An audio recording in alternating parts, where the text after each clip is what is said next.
Hello दोस्तों। Hello दोस्तों। तो आप सभी का स्वागत है उत्कर्ष संकल्प गुरुकुल यूट्यूब चैनल पर। तो जिसमें हम आज शुरू कर रहे हैं 20 डे मैथ चैलेंज। इस 20 डे मैथ चैलेंज में हम क्या पढ़ेंगे? देखो,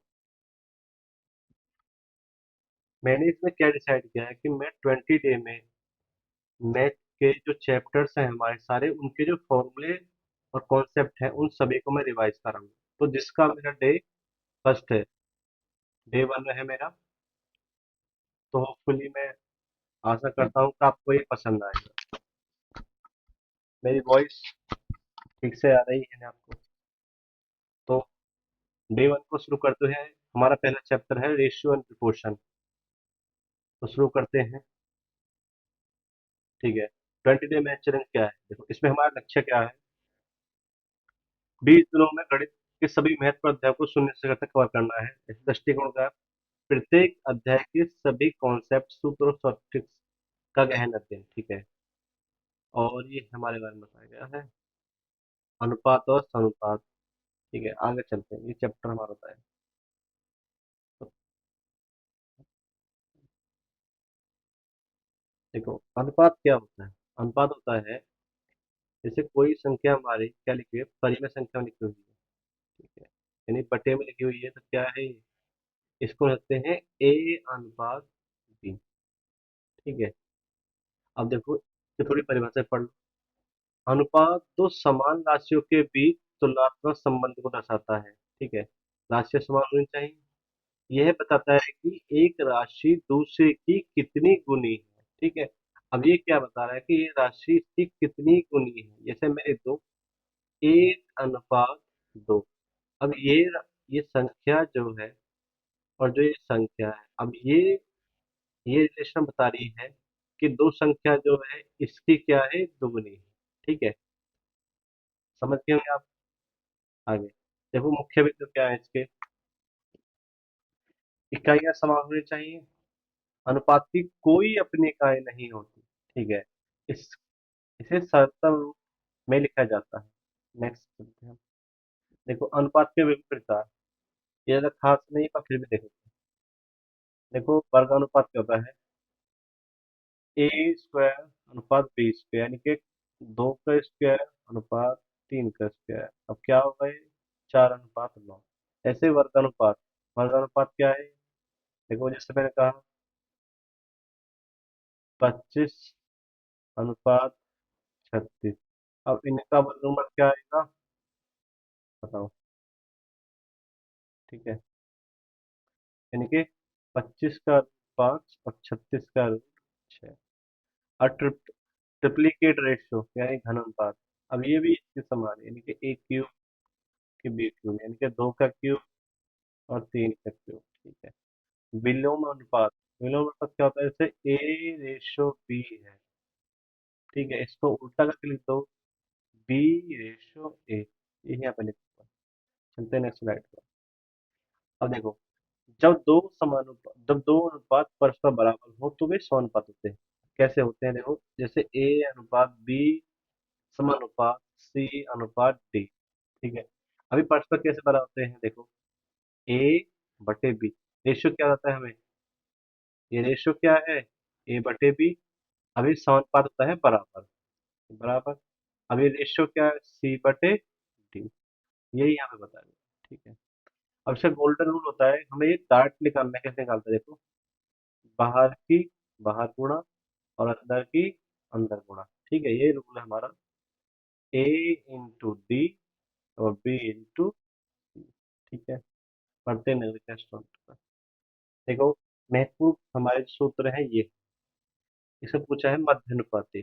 देखो, जैसे मैं कहता हूँ, अरे पीछे। जैसे मैं कहता हूँ कि, सॉरी, इसको छोड़ो।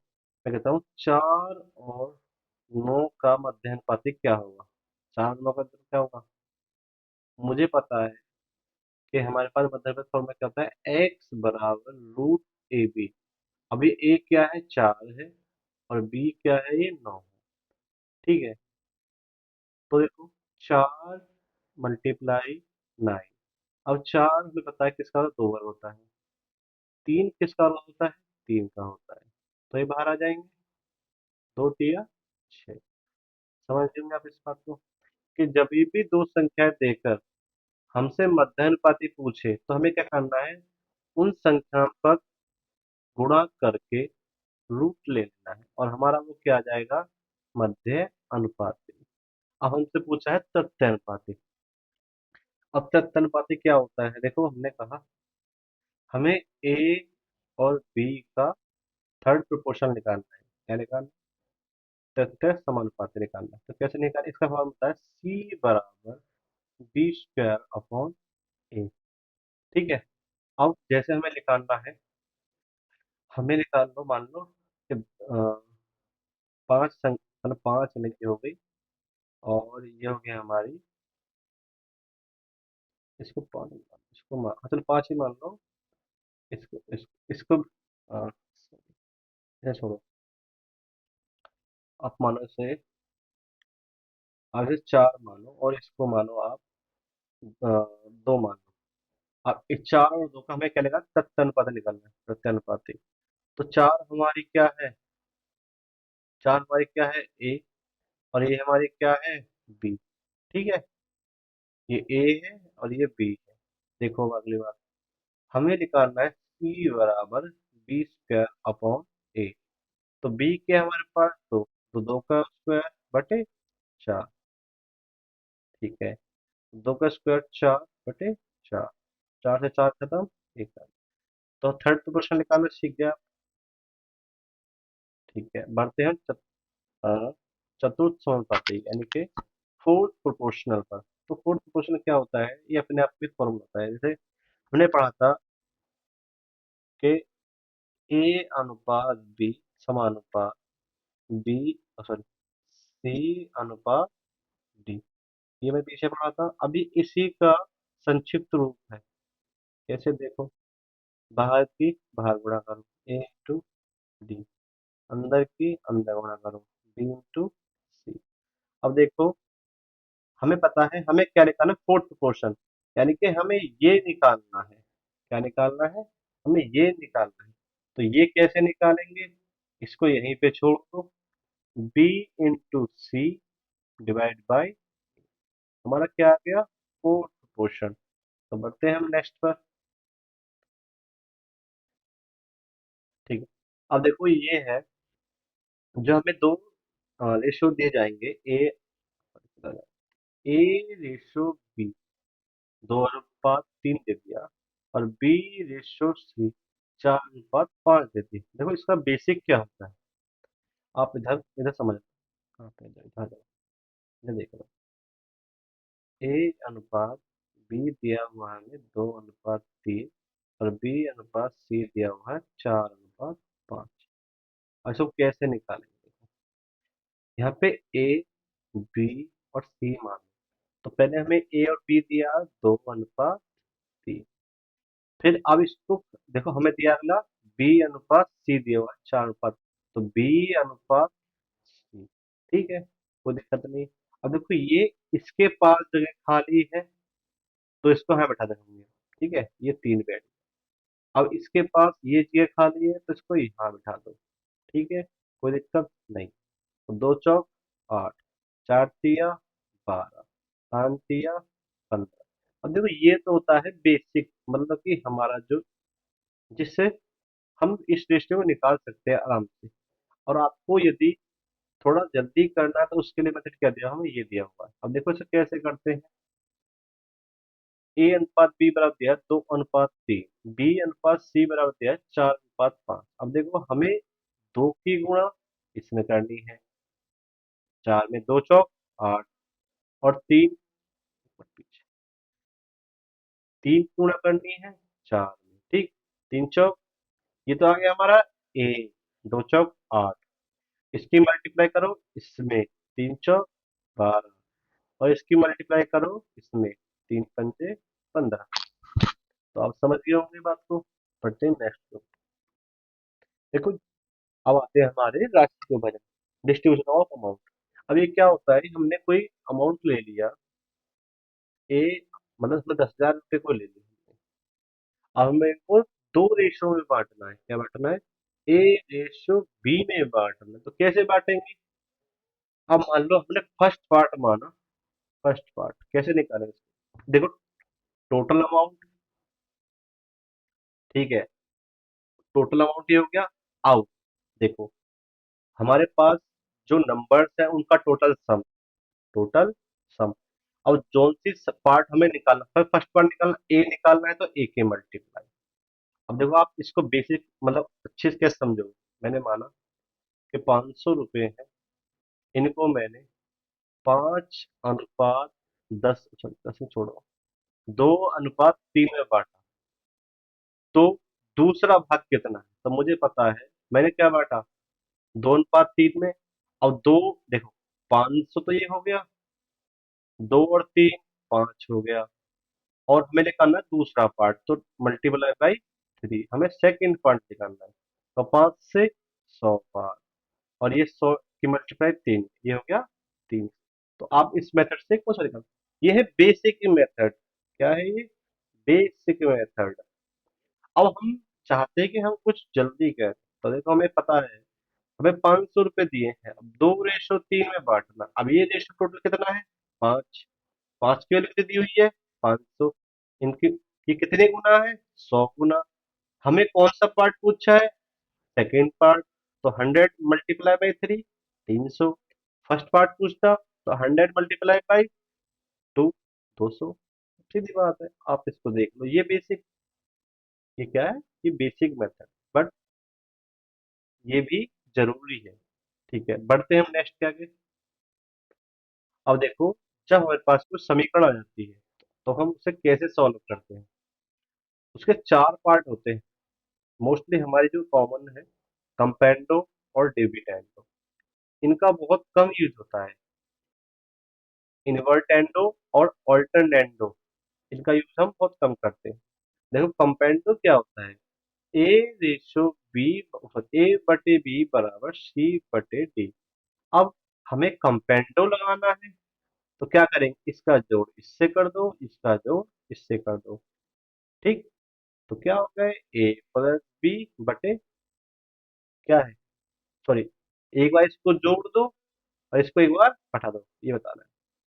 आगे इसको एक बार जोड़ दो और इसको एक बार हटा दो, बटे माइ सॉरी सी प्लस डी, सी माइनस। अब ये कंपेंडो डिविडेंडो का एक मिला जुला हमारा क्या कॉन्सेप्ट है। इसमें ऊपर कंपेंडो, नीचे डिविडेंडो। ठीक, पढ़ते हैं आगे हम। अब देखो, इन्वर्टेंडो और क्या है, ऑल्टरटेंडो, ये क्या होते हैं? देखो, ये आपके सामने दिखा हूं, इनका यूज बहुत कम है, तो इनको छोड़ते हुए आगे बढ़ते हैं। ठीक है, अब देखो सिक्कों पर बात आती है। देखो ये इस कॉन्सेप्ट के ऊपर बहुत क्वेश्चन पूछे जाते हैं। ठीक है, अब देखो यहाँ पे लिखा हुआ है कुल मूल्य बराबर सिक्कों की संख्या इंटू सिक्कों का मान। इसको मैं साधारण बात करता हूँ। मान लो मेरे पास, इधर आ जाओ, 1 रुपए, 50 पैसे, 25 पैसे। मान लो यहाँ पर मैंने माना सिक्कों का अनुपात मेरे पास, ये मान लो 2 है, ये 4 है, और ये 8। ये सिक्के हैं, ठीक है। और इनका मुझे कुल मूल्य दिया हुआ है 120 रुपए। ठीक, तो मैं पूछता हूँ कि 50 पैसे के सिक्कों की संख्या कितनी है, तो आप निकाल दोगे। या 50 पैसों के सिक्कों का मूल्य कितना है, तो भी निकाल दोगे आप। देखो, अब देखो यदि मेरे पास कौन सा समझो, मेरे पास 1 रुपया, अब मेरे पास 1 रुपया यहाँ, 1 रुपया यहाँ, दो जगह बांट दिया, तो कितने रुपए हो गए, 2 रुपए, यानी कि ये 2 रुपए हो गए। अब 50 पैसे के चार सिक्के, 50 पैसे, 50 पैसे, 50 पैसे, 50 पैसे। अब देखो ये 50 पैसे, 50 पैसे, 1 रुपया, 50 पैसे, 50 पैसे, 1 रुपया, तो कितने हो टोटल, ये 1 रुपया और ये 1 रुपया, टोटल कितने हो, 2 रुपये, ये भी 2 रुपये। अब देखो 25-25 पैसे के मेरे पास 8 सिक्के हैं। तो देखो, 25 पैसे, 25 पैसे, 25 पैसे।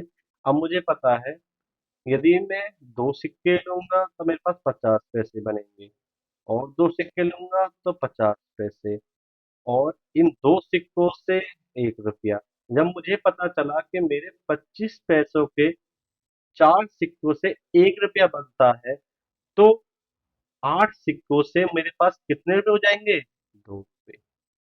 अब ये मेरे पास किसका अनुपात आ गया? ये मेरे पास मूल्य का अनुपात आ गया, कि उनके जो मेरे पास ये मूल्य दिया हुआ है, जो बैग में थैले थे, उनको, मान लो ये तो मेरे पास सिक्के हो गए, कि 1 रुपए के सिक्के 2 अनुपात में थे, 50 पैसे सिक्के 4 अनुपात में थे, 25 पैसे सिक्के 8 रुपए अनुपात में थे। अब पूछा है कि वो कितने कितने रुपए थे, कि 1 रुपए कितने रुपए थे, 50 पैसे कितने रुपए थे, 25 पैसे कितने रुपए थे। अभी तो ये उनका रेशियो है। क्या है? रेशियो। अब मुझे पता है, हमें ये निकालना है। देखो, अब ये मूल्य है, ये भी मूल्य है, तो टोटल मूल्य कितना है? 2 और 2 4, और 2 6। अब 6 बराबर 120। तो एक की वैल्यू आ गई 20। ठीक है। अब मुझसे पूछता है, अब देखो इसकी मल्टीप्लाई करो इसमें, 20 की वैल्यू, ये हो गए 40 रुपए, ये 40 रुपए, और ये भी 40 रुपए। अब वो कहने लगे मुझसे कि मेरे पास 1 रुपए के कितने रुपए थे? 40 रुपए। 50 पैसे कितने रुपए थे? कितने थे? 40 रुपए। 25 पैसे कितने रुपए थे? 40 रुपए। तो आप समझ गए होंगे। अब मुझे बताओ, मुझे निकालने यहाँ से टोटल सिक्के कितने थे? कितने सिक्के थे? जितना हमारी वैल्यू, एक की वैल्यू आई है, उसकी मल्टीप्लाई इसमें कर दो। अब पूछता हूँ, 25 पैसे सिक्के कितने थे? 160 सिक्के। 50 पैसे कितने थे? 80 सिक्के। और 1 रुपए के से कितने सिक्के थे? 20 सिक्के। तो समझ गए आप सीधी बात। तो आप ज्यादा समझ, यदि सिक्के दिए हैं तो उनको रुपए बना लो, रुपए दिए हैं तो उनको सिक्के बना लो। तो बढ़ते हैं नेक्स्ट। देखो, क्विक शीट है, ये रेशो दिया है, एक समानुपात का मूल सिद्धांत है, और उनकी इकाइयां सदैव समान रहती हैं। और देखो, प्रो टिप क्या है? रेशियो को एक्स मानकर हल करने से बचें, सीधा हाँ, सीधी बात यही है, उनको एक्स मत मानो, सीधा उनको यूनिट मानो, तो जल्दी सॉल्व हो जाएगा। आगे बढ़ते हैं। ठीक है। तो हमारे आज का कंक्लूजन है, आज जो सिखाए गए सभी 10 प्लस फॉर्मूला को लिखें, और 20 बेसिक सवालों का अभ्यास करें, केवल बेसिक सवालों का। धीरे धीरे अपना लेवल बढ़ाएं। और कल का टॉपिक हमारा है साझेदारी। तो सब्सक्राइब करें डे 2 के लिए उत्कर्ष संकल्प गुरुकुल यूट्यूब चैनल को। धन्यवाद। जय हिंद। आपका दिन शुभ हो।